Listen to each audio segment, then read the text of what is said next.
अस्सलाम वालेकुम पाकिस्तान, आप देख रहे हैं स्पोर्ट्स बज़ में हुसैन लियाकत। आज हम बात करेंगे पीसीबी के हवाले से, जिसमें बहुत सारी मुलाकातें हो रही हैं। कल prime minister of Pakistan Anwarul हक काकड़ साहब की मुलाकात हुई ज़का अशरफ के साथ। उसमें बहुत सारे हल्के तो ये भी कह रहे हैं कि शायद मुलाकात में बहुत सारी सरजरिश भी हुई, लेकिन जो खबरें रिपोर्ट हो रही हैं उसके मुताबिक यही है कि उन्होंने ज़का अशरफ पे एतमाद का इजहार किया। फिर कुछ स्टेडियम्स के हवाले से बात की है कि अरबाब नियाज स्टेडियम जो पेशावर का है उसको लीज पर पीसीबी को दिया जाए। फिर ग्वादर स्टेडियम के हवाले से बात की गई, गिलगित स्टेडियम के हवाले से बात की गई कि इन स्टेडियम्स तक पीएसएल का दायराकार वसी करना चाहिए। और अच्छी बात है कि प्राइम मिनिस्टर की जानिब से इस तरह की बातें हो रही हैं। और इसके अलावा मोहम्मद हफीज़ और प्राइम मिनिस्टर की भी कुछ बातें हुई हैं। मोहम्मद हफीज़ ने कहा कि मुल्क के मफाद का सौदा करने वालों को सिस्टम में नहीं लाना चाहिए। उसके ऊपर प्राइम मिनिस्टर साहब ने कहा बिल्कुल आपको मुल्क के मफाद को सामने रखना चाहिए। इसके अलावा भी प्राइम मिनिस्टर साहब ने बहुत सारी बातें की हैं और जो क्रक्स था वो ये था कि जो प्रेस रिलीज़ आई है, जो पीसीबी की जानिब से आई है, उसके मुताबिक यही है कि उनकी परफॉर्मेंसेस के ऊपर प्राइम मिनिस्टर साहब ने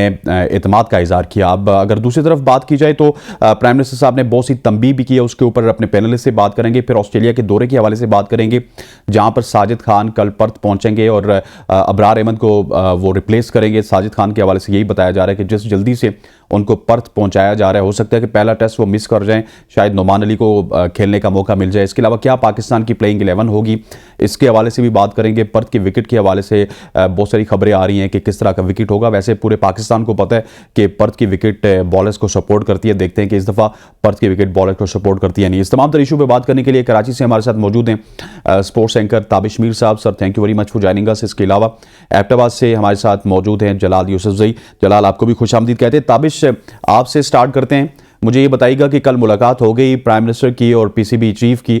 दोनों ही पीसीबी चीफ तो एक्सटेंशन में है, प्राइम मिनिस्टर केयर टेकर हैं, लेकिन मुलाकात की है। अच्छी खबर है कि जो प्राइम मिनिस्टर की जानिब से आ रही है कि वो काफ़ी ज़्यादा इंटरेस्ट ले रहे हैं स्पोर्ट्स में। बिल्कुल बिल्कुल, और हमने यही देखा है हर दौर में, हर अदवार में जो भी वजीर आजम थे उन्होंने क्रिकेट को जो है काफी ज्यादा फरोग दी।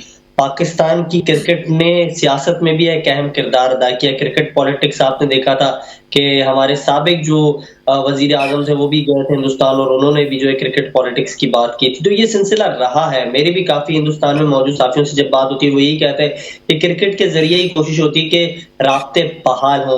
अब जो मामलात हैं जो आपने हाईलाइट किया, खासतौर पर अपने आगाज में इंट्रो में ही आपने कहा कि जिस अंदाज से चीजों को डील करते हुए दिखाई दे रहे हैं वजीर आजम, निगरां वजीर आजम अनवारुल हक काकड़ साहब, तो यही चाह रहे हैं कि गिलगित बल्तिस्तान में एक स्टेडियम मौजूद है, वहां जो है पीसीबी जो है अपने ठोस इकदामात ले, वहां इवेंट्स मुनक्किद कराए। खासतौर पर पीएसएल का जो आगाज में मैच जो है एग्जीबिशन मैच वहां हो सकता है। ग्वादर में एक स्टेडियम मौजूद है, आप वहां एक मैच कर सकते हैं। जिस तरह हमने देखा था पिछले एडिशन में मैच हुआ था कोयटा के डेरा बुक्टी स्टेडियम में, तो वहां जो है यहाँ भी आप कर सकते हैं। और ये चीजें होना बहुत जरूरी है। क्रिकेट को जितनी ज्यादा पाकिस्तान में फरोग हम देंगे, ये हमारा ब्रांड है, पीएसएल को हमने ही उठाना है और यही ऑब्स्टिकल्स होने चाहिए। आप देखें तारीखी स्टेडियम हैदराबाद में मौजूद है, लेकिन आज तक उस तारीखी स्टेडियम जो है वो तारीखियां पेश कर रहा है। तो ये एक अहम नुक्ता है। जहां हिंदुस्तान और पाकिस्तान की टीम मद्दे मुकाबिल थी, वो स्टेडियम जो है खटरात में तब्दील हो गया, तो ये बहुत अफसोसदेह बात है। दूसरी जानिब आप देखें असद शफीक जब बात करें तो उस दौरान लाइट चली गई। तो ये तमाम चीजें हैं जो पॉजिटिव नहीं होती है, ये पॉजिटिविटी की बिल्कुल अक्कासी नहीं करती, ये मनफी असरात जो है मुरतब करती है। हमारा शोबा क्रिकेट जो है वो पाकिस्तान का ब्रांड नहीं है। दुनिया भर में पाकिस्तान टीम को अब सिर्फ क्रिकेट की वजह से ही सराहा जाता है। अगर हमारे खिलाड़ी बाहर जा रहे हैं, बड़े कॉन्ट्रैक्ट्स कर रहे हैं, तो वो इसलिए कर रहे हैं क्योंकि उन्होंने ग्रीन जर्सी पहनी है जिस पर ये सब्ज हिलाली परचम है, ये सितारा है, और उसी की रहनुमाई करते हुए वो दिखाई देते हैं। अगर इन खिलाड़ियों को डोमेस्टिक में ये डोमेस्टिक नहीं खेले, इन्हें पाकिस्तान टीम का हिस्सा नहीं बनाया जाए, तो ये लीग खेलने के भी काबिल ना हो सके। लेकिन ये तमाम तर चीजें तभी होती हैं जब आप अपने खेल को फरोग देते हैं। आपने हॉकी को नजरअंदाज कर दिया, आज हॉकी कहाँ है? आप क्रिकेट को अगर नजरअंदाज कर देंगे और सिर्फ चंद ही स्टेडियम पर या फिर जहां क्राउड बिल्कुल नहीं आता, कराची जहां मैं रहता हूं वहां की क्राउड से तो आप भी वाकिफ है। नेशनल T20 में कितना क्राउड आया सबको पता है। इससे ज्यादा लाहौर के हवाले से बात कीजिए तो लाहौर में आप जानते हैं वहां क्या क्राउड आता है। बहुत कम जो है लाहौरी हमारे दोस्त जो है वो वहां बाहर आते हैं, एहलियान लाहौर। और इस्लामाबाद और पिंडी दोनों का एक ही स्टेडियम है, पिंडी स्टेडियम। तो वहां किस तरीके से क्राउड एंगेज होता है। मुल्तान का जो स्टेडियम है वो हाईवे पर है।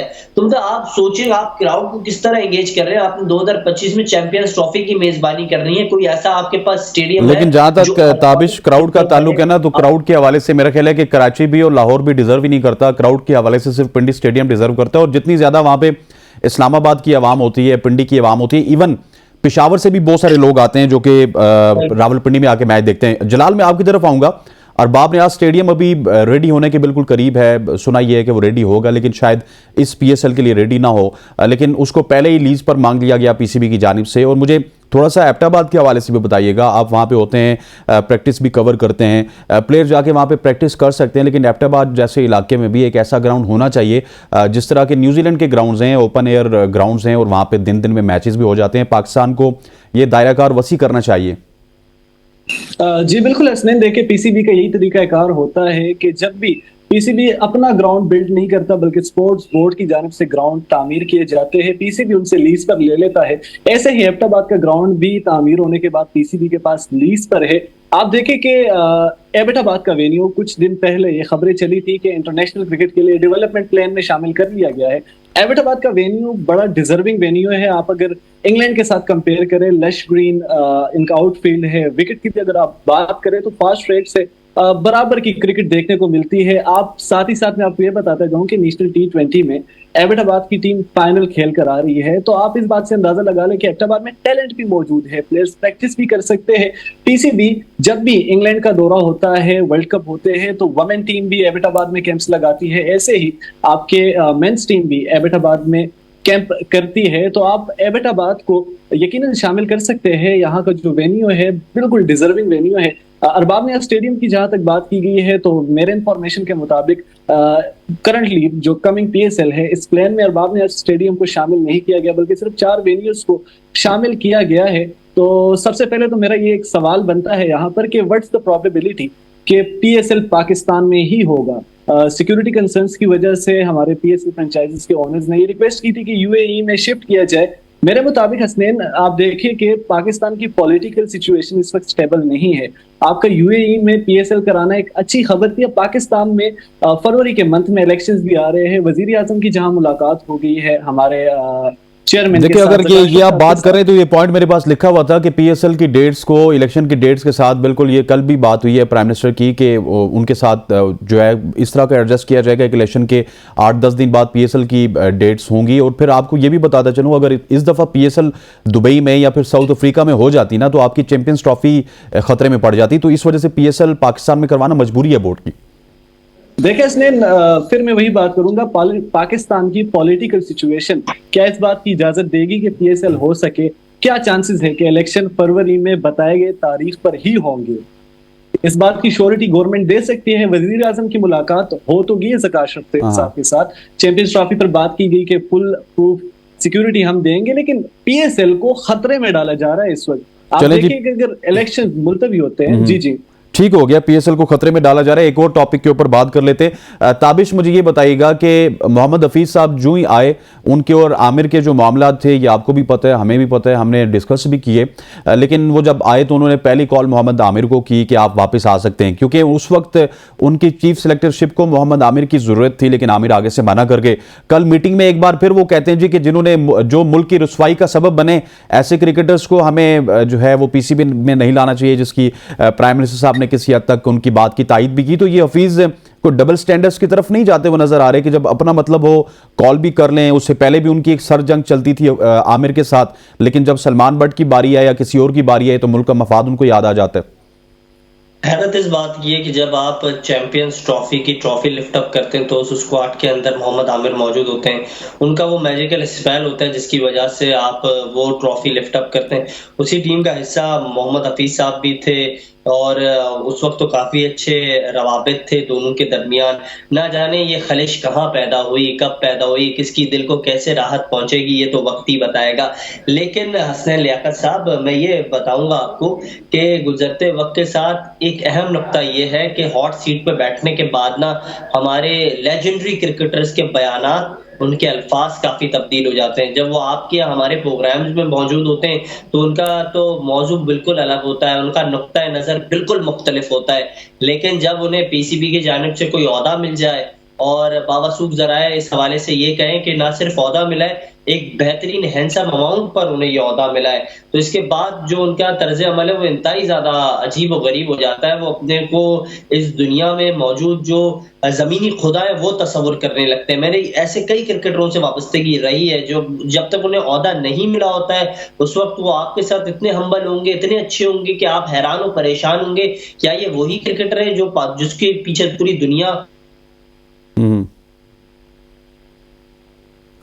ताबिश जी जी क्यों आ जाती है। हाँ और ऐसा ही रहा ये तमाम तर मामला जब वो मोहम्मद हफीज के हवाले से आपने बात की। एक और क्रिकेटर का बीच में जिक्र काफी जो है चल रहा था, वो चर्चों में थे सलमान बट। और जब उनसे मेरी बात हुई, उनके हवाले से मेरी जब गुफ्तगू हुई, तो मैंने एक और जो क्रिकेटर है उनसे भी राब्ता करने की कोशिश की, तनवीर अहमद। वो मुसलसल क्रिटिसाइज कर रहे थे, रमीज हसन राजा क्रिटिसाइज कर रहे थे, तो तनवीर से मैंने बात करने की कोशिश की। अक्सर तनवीर अहमद जो है वो यूट्यूब के आगे तो बड़े अच्छे से धड़ल्ले के साथ गुफ्तगू करना चाहते हैं, लेकिन शायद हमारे जो सादा से सवाल है उन्हें वो शायद तीखे लगते हैं, वो इससे कतराने की या बचने की कोशिश करते हैं और उन्होंने बिल्कुल बातों को इग्नोर किया। और जो ये तर्ज अमल है मोहम्मद हफीज का, जिस हवाले से आपने बात की, बिल्कुल आप अगर ज़र्फ का मुजाहरा करना था तो आप कॉल ही नहीं करते। जिसके कहने पे आपने कॉल किया, पहले ही कॉल नहीं करते तो आप ज़र्फ का मुजाहरा उस वक्त कर सकते थे। अब यू टर्न लेने का कल्चर इतना ज्यादा आम हो गया, रमीज हसन राजा साहब, इमरान खान साहब ने इनको इतना यू टर्न लेना सिखा दिया, ये हर सेकंड में यू टर्न ले लेते हैं। मुझे समझ में नहीं आता है क्यों इतने ज्यादा यू टर्न ले रहे हैं ओहदे मिलने के बाद। ठीक हो गया, आपको समझ नहीं आ रहा कि क्यों यू टर्न ले रहे हैं। अब थोड़ा सा दौरे ऑस्ट्रेलिया के हवाले से बात करेंगे और यहाँ पर मैं ब्रेक पे जाने से पहले जो है जलाल का छोड़े जा रहा हूँ कि ऑस्ट्रेलिया में साजिद खान साहब कल पर्थ पहुँच जाएंगे। क्या साजिद खान पहले टेस्ट में शामिल होंगे? नहीं, क्योंकि स्ट्रेट अवे परसों से टेस्ट मैच स्टार्ट है, या फिर नोमान अली को मौका मिलेगा। और अबरार अहमद के हवाले से भी बात करेंगे और जो ऑस्ट्रेलिया के खिलाफ पाकिस्तान की प्लेइंग 11 होगी उसके हवाले से भी बात करेंगे। लेकिन वक्त हुआ चाहता है एक शॉर्ट सी कमर्शियल ब्रेक का। Stay with us. Welcome back to show. अब दौरे ऑस्ट्रेलिया के हवाले से बात करेंगे, जहाँ पर 14 दिसंबर को टेस्ट मैच स्टार्ट होगा ऑस्ट्रेलिया के खिलाफ। और पाकिस्तान टीम पहले मैच को भी ड्रॉ करने में कामयाब हुई, या फिर ऑस्ट्रेलिया की टीम कामयाब हुई, जो भी हुआ, क्योंकि पिच बहुत ही ज़्यादा स्लो थी। लेकिन उसके बाद हफीज़ की जानिब से यही कहा गया कि इंतजामात से वो मुतमईन नहीं है, जिसके हवाले से हमने कल डिस्कस भी किया। अब इंतजामात से मुतमईन ना होना, क्या हफीज़ ये हमें पैगाम दे रहे हैं कि यहाँ पे इंतजामात ठीक नहीं थे और कल कोई रिजल्ट आया तो उसके ऊपर सवाल ना उठें? क्योंकि बाद में उन्होंने इसकी भी क्लैरिफिकेशन दी कि रिजल्ट जो भी आएंगे हम उनको एक्सेप्ट करेंगे। इसके अलावा अगर बात की जाए साजिद खान की, जो कि इस वक्त तमाम तरह उनकी चीज़ें रेडी हैं, कल वो पर्थ पहुंचेंगे और क्या पहले टेस्ट में साजिद खान शामिल होंगे नहीं होंगे, और इतनी इमरजेंसी में उनको बुलाने की क्या ज़रूरत पड़ गई जब वहाँ पे नुमान अली मौजूद थे, और क्या अबरार अहमद के हवाले से कुछ चीज़ छुपाई जा रही है, इस तमाम तरह पर बात करेंगे।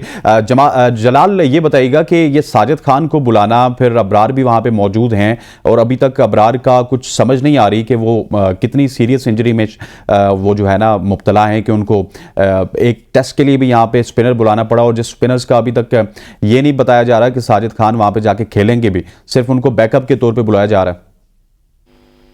जी देखिए इस वक्त पीसीबी यकीनन इब्रार की इंजरी को छुपाने की कोशिश कर रही है। जो हालात बने हुए हैं, जिस तरह साजिद खान को अचानक बुलाया गया, ये नहीं कि साजिद खान बुरा प्लेयर है। अबरार अहमद चूंकि इस वक्त एक इमर्जिंग कंडीशन में है, काफी धूम उन्होंने ऑलरेडी टेस्ट क्रिकेट में मचाई रखी है, फर्स्ट क्लास क्रिकेट की परफॉर्मेंस भी काफी अच्छी रही है, लेकिन इस वक्त इंजरी में जाना यकीनन उनके पोर्टफोलियो के अगेंस्ट है। तो पीसीबी साजिद खान को जो बुलाने का फैसला है वो बिल्कुल दुरुस्त किया गया है। और मुझे जहां तक लग रहा है कि पहले टेस्ट मैच के प्लेइंग 11 में साजिद खान को डाला जाएगा। अबरार अहमद की कंडीशन अब तक कुछ खास रिकवर नहीं की जा रही। लेकिन सर वो तो कल पहुंचेंगे, और कल 13 दिसंबर है, 14 को टेस्ट स्टार्ट होगा। आपको पता है कि यहाँ पे और ऑस्ट्रेलिया के टाइम पे भी काफ़ी ज़्यादा फ़र्क है, तो नुमान अली को नहीं आजमाना चाहिए, क्योंकि इतनी ज़्यादा हेक्टिक रूटीन और उसके बाद स्ट्रेट अवे जाके टेस्ट मैच खेलना। देखिए साजिद को फर्स्ट क्लास परफॉर्मेंस की बेस पर उठाया गया है, तो साजिद यकीनन इस वक्त जो इतनी अचानक आपकी कॉल आई है, साजिद को पहले भी बुलाया जा सकता था। तो पाकिस्तान क्रिकेट टीम ने प्लेइंग 11 में उनको इंक्लूड करने के मुकम्मल तैयारियां हो चुकी है। 13 को पहुंचेंगे, 14 को साजिद खान आपको इन एक्शन नजर आएंगे। नोमान अली यकीनन मौजूद है, लेकिन नोमान को बैकअप पे रखा गया है, नोमान को अगले मैचेस में खिलाया जाएगा। इस वक्त साजिद खान की परफॉर्मेंस अच्छी रही है, काफी अच्छी रही है, और इब्रार अहमद की इंजरी से उनके रिकवर नहीं कर पा रही।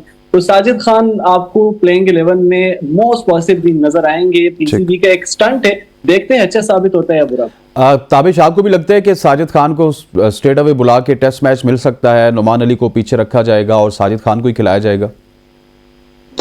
देखें, ये ज्यादती है, पसंद नापसंद का कल्चर अभी भी पाकिस्तान क्रिकेट बोर्ड में मौजूद है। मोहम्मद हफीज साहब प्रेस कॉन्फ्रेंस के दौरान तो ये कहते हैं कि मेरे होते हुए किसी ग्रुप को फायदा नहीं होगा, कोई लॉबिंग नहीं होगी। फिर ये क्या है?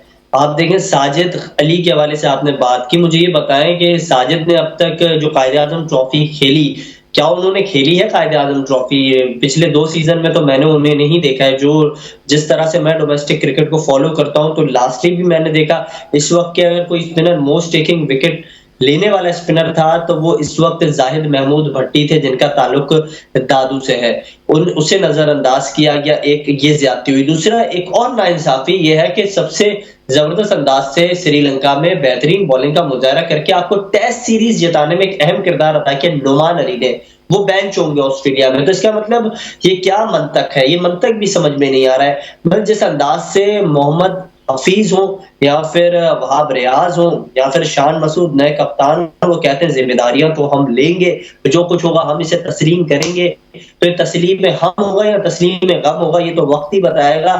लेकिन इसमें एक अहम नुकता ये है कि देखिए, साजिद नहीं खेले थे ना डोमेस्टिक। आप ही कहते हैं कि मैं तो नहीं खेता, ना तो हसनैन आप कह रहे हैं कि डोमेस्टिक की परफॉर्मेंस की बुनियाद पर खिलाड़ियों को टीम का हिस्सा बनाना चाहिए। तो अगर डोमेस्टिक की परफॉर्मेंस की बुनियाद पर ही खिलाड़ियों को टीम में शामिल करना चाहिए, तो जाहिद महमूद को क्यों नहीं किया गया?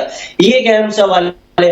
दूसरा ये कि अच्छा परफॉर्मेंस का मुजाहरा कर रहा है था और कर रहा है नुमान अली, आप उसको जो है ऑप्शन बी के तौर पे रखेंगे और आप उसे नहीं खिलाएंगे, तो क्या नाइंसाफी है? मतलब फिर वही मैं बात करता हूँ, फिर हसनैन भाई आप मतलब नाराज ताबिश, वो मसला ये है कि फिर दो बैकअप पे जो है ना लोग लेके जाने चाहिए। एक का ताल्लुक जो है रेस्ट ऑफ पाकिस्तान से होना चाहिए, एक का ताल्लुक सिंध से होना चाहिए।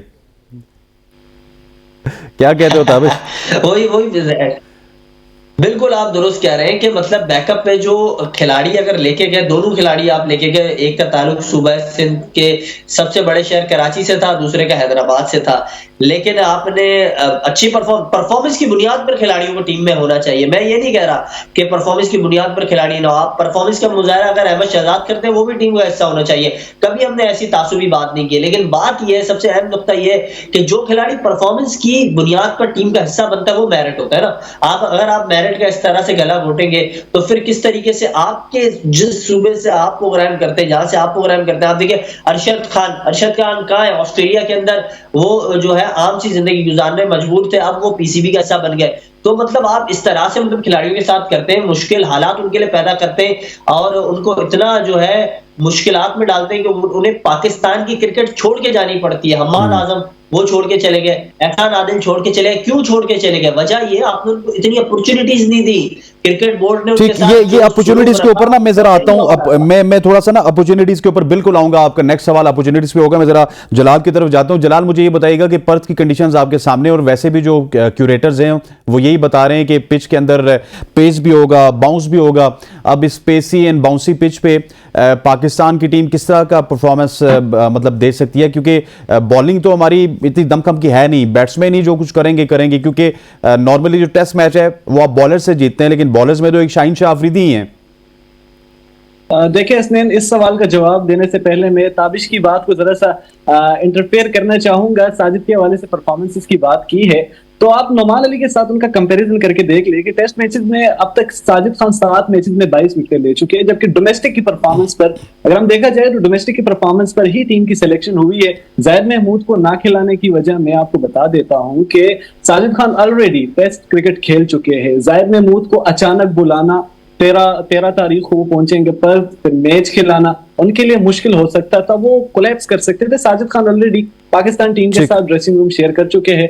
डोमेस्टिक परफॉर्मेंस के बारे में अगर बात की जाए तो फर्स्ट क्लास में देखिए 66 मैचेस में साजिद खान ने 234 आउट किए हुए हैं अब तक। नुमान अली की परफॉर्मेंसेस भी कुछ ऐसी है, 115 मैचेस में उनके आउट है 394। तो अब आप देखें कि हिस्ट्री में चले जाए, आप ये नहीं कि आप सिर्फ करंट डोमेस्टिक परफॉर्मेंस के बेस पर ही पाकिस्तान टीम में प्लेयर्स लेके जाते हैं। पाकिस्तान टीम में खेलने के लिए आपका बैकग्राउंड होना चाहिए, तो साजिद का एक बैकग्राउंड ऑलरेडी स्ट्रॉन्ग है, बना हुआ है, डिजर्विंग प्लेयर है। पीसीबी का अच्छा इकदाम है। जहां तक पर्थ की बाउंसी ट्रैक्स की बात है, देखिए पाकिस्तान बॉलिंग में नए बॉलर्स लेकर गई है। आमिर जमाल इनके पास, ज्यादा स्पिनर्स पर इन्हिसार किया गया है। शाहीन शाह अफरीदी ऑलरेडी मौजूद है, लेकिन कब तक शाहीन शाह अफरीदी को रगड़ते रहेंगे पाकिस्तान टीम के साथ, कभी रेस्ट देंगे या नहीं देंगे? तो बॉलिंग में ऐसा लग रहा है कि ऑस्ट्रेलिया के बल्लेबाज पाकिस्तान टीम को मुश्किल में डाल सकते हैं। ठीक, अच्छा ताबिश, वो जो अपॉर्चुनिटीज की बात की थी ना आपने, मैं आपके ऊपर ये सवाल भी करना चाहूंगा क्योंकि ये आज के प्रोग्राम का एजेंडा नहीं था, लेकिन मैंने बहुत ज्यादा रिसर्च की है। जितने भी प्लेयर्स आज तक पाकिस्तान टीम से ड्रॉप हुए हैं ना, जिनको बहुत ज्यादा चांसेस मिले हैं, मतलब 30-40 मैचेस उन्होंने खेले या फिर 100-150 मैचेस खेले, मैं जितने भी प्लेयर्स को देखता हूं, मैं उनकी लास्ट 15 इनिंग्स में ना जितने भी प्लेयर्स हैं, अगर वो बैटिंग की बात की जाए तो 50s एक आध होती है, उसके बाद वो 15-20 पे आउट होते हैं, और बॉलिंग की बात की जाए तो बहुत ही पैथेटिक होती है। तो ये नहीं है कि तमाम तर प्लेयर्स को पीसीबी चांस नहीं देता, बहुत सारे प्लेयर्स को चांस देता है, लेकिन वो उसको कैपिटलाइज करने की पोजीशन में ही नहीं होते। नहीं, बिल्कुल आपने दुरुस्त कहा कि जिस अंदाज से खिलाड़ी परफॉर्मेंस का मुजाहरा कर रहे होते हैं, उनकी परफॉर्मेंस इतनी तसल्ली बख्श नहीं होती है कि उन्हें ड्रॉप किया जाता है। लेकिन आप देखें ना, अब ये मुद्दा मेरा तो नहीं है, आपने देखें शानदार अंदाज से परफॉर्मेंस का मुजाहरा कर रहे थे इमाद वसीम, आपने उन्हें ड्रॉप किया, आपने ड्रॉप किया तो उस वक्त तक वो बेहतरीन ऑलराउंडर की फहरिस्त में शामिल थे। इसके बाद आपने मुसलसल ड्रॉप किया, ड्रॉप करते रहे, और इसके बाद उन्हें अपना मुस्तकबिल बेहतर संवारना था, उन्होंने लीग्स को जो है मौका दिया। और आप इस हवाले से वाजे कर चुके हैं कि लीग्स की बुनियाद पर अगर हसन अली टीम में आ सकते हैं तो इमाद वसीम क्यों नहीं आ सकते? ये मतलब नाइंसाफी का कल्चर है ना। एक खिलाड़ी को आप इतना फेवरेटिज्म दे दें जो लंका प्रीमियर लीग में 14 नंबर पर मौजूद हो, लेकिन वो अच्छा बॉलर है, वो एनर्जेटिक है, वो टीम का माहौल जो है अच्छा रखेगा, वो कॉमेडी भी करेगा, वो टिकटॉक पे वीडियो भी बनाएगा, तो वो टीम का हिस्सा है। दूसरी जानिब अगर कोई खिलाड़ी अच्छा खेल रहा है तो इसके लिए खेल रहा है तो उसको डोमेस्टिक में भी आके परफॉर्मेंस का मुजाहरा करना है। तो नहीं, वो वाली बात हो गई कि एक बंदा कॉलेज में पढ़ रहा है तो आप कहें आप आ जाए, पहले स्कूल के ही पेपर दे दें, इसके बाद आप वापस से कॉलेज में चले जाइएगा। तो ये क्या मतलब मजाक बनाया हुआ है आपने? पूरी दुनिया आप पर हंसती है। आप ना फिर इतनी अच्छी हैंडसम सैलरियां दे दें खिलाड़ियों को, इतनी अच्छी जो है उनको हैंडसम पैकेजेस दे दें, जिसके बाद वो दुनिया भर में होने वाली लीग्स का हिस्सा ही ना बने। आप वो भी नहीं कर सकते, आपके पास उतनी जो है इकोनॉमिकल पावर भी नहीं है, ग्रोथ भी नहीं है। इसके अलावा अगर आप बात कर रहे हैं जिन खिलाड़ियों, लेकिन ताबिश इसके ऊपर तो मैं थोड़ा सा आपसे डिफर करूंगा। मुझे ये बताइएगा कि हमें ना ये फिर एक लाइन ड्रॉ करनी चाहिए, या तो आप फर्स्ट क्लास क्रिकेट को ही प्रायोरिटाइज करें, फर्स्ट क्लास क्रिकेट की परफॉर्मेंस के ऊपर आपको टीम में आना चाहिए, या फिर आपको लीग्स की परफॉर्मेंस के ऊपर टीम में आना चाहिए। ये नहीं होना चाहिए कि हसन अली लीग की परफॉर्मेंस में आ जाएं या फिर काउंटी की परफॉर्मेंस में आ जाएं, मोहम्मद अब्बास काउंटी की परफॉर्मेंस में ना आए। बिल्कुल दुरुस्त कहा आपने, बिल्कुल दुरुस्त कहा कि मतलब हर किसी के लिए एक ही क्राइटेरिया होना चाहिए। ये भी मेरा मौकिफ है, आपका मौकिफ है, और ये दुरुस्त मौकिफ है कि आप एक लाइन ड्रॉ करें। साथ जलाल साहब ने एक बात की, जलाल साहब ने अदादो शुमार बताया तो हालिया जो 9 इनिंग्स खेली जाहिद महमूद ने इस वक्त 2023 की जो कायदे आजम ट्रॉफी जारी थी, इसमें 22 विकेट ली। एक वाहिद स्पिनर थे जिन्होंने 22 विकेट ली। इसके ऊपर मैं बाद में आता हूं। मुझे थोड़ा सा जो है ना, मेरे पास वक्त कम है, जलाल का एक इनपुट लेना चाहूंगा, जलाल का भी और आपका भी। जलाल, मुझे ये बताइएगा कि कल प्लेइंग 11 आपके सामने आ जाएगी, मुझे सिर्फ सरफराज और रिजवान के हवाले से एक सोशल मीडिया पे जंग चल रही है, तो आपको क्या लगता है कि क्या दोनों टीम में खेलेंगे या फिर सरफराज को फोकियत मिलेगी टेस्ट परफॉर्मेंसेस के ऊपर? जल्दी से बताइएगा, 30 सेकंड है आपके पास। देखिए, जो अभी ताबिश भाई ने बात की कि पाकिस्तान, नहीं, उस बात को छोड़ दे सर, उस बात को छोड़ दे, मुझे सरफराज और इसका बताएं, टाइम बिल्कुल कम है। देखिए, मुझे ऐसा लग रहा है कि सरफराज को मौका दिया जाएगा। डोमेस्टिक में काफी अच्छी परफॉर्मेंस रही है, सरफराज को मौका दिया जाएगा। ठीक हो गया, सरफराज को मौका दिया जाएगा। सर ताबिश, आप क्या समझते हैं, जल्दी से बताएं, सरफराज या फिर रिजवान? मिल रहे हैं, और मेरी बाबासूब जराये से भी राब्ता हो तो उन्होंने भी इस बात को यकीनी करार दिया कि सरफराज प्लेइंग स्क्वाड का हिस्सा होंगे। रिजवान भी हो सकते हैं उसी स्क्वाड में शामिल, लेकिन बतौर विकेट कीपर बैटर नहीं खेलेंगे, वो एज अ बैट्समैन टीम का हिस्सा होंगे। जलालुद्दीन साहब से मेरी बात हुई टेस्ट क्रिकेटर से, तो उन्होंने भी कहा कि सरफराज अहमद जो है वो टीम का हिस्सा होंगे। Thank you very much Tabish, आपका बहुत बहुत शुक्रिया। जलाल, आपका बहुत बहुत शुक्रिया। ख़वातीन औज़ात, आज के प्रोग्राम में हमने ऑस्ट्रेलिया की सीरीज़ के हवाले की, फिर हमने बात की प्राइम मिनिस्टर की जो ज़का अशरफ के साथ मुलाकात थी, और फिर बहुत सारी नोक झोंक भी हुई हमारे मेहमानों के दरमियान, साजिद खान और जाहिद महमूद को लेके। और मैं उम्मीद करता हूँ कि आज आपने हमारा प्रोग्राम एंजॉय किया होगा। आज के प्रोग्राम से इतना ही। मुझे और मेरी प्रोडक्शन टीम को इजाज़त दीजिए। अल्लाह।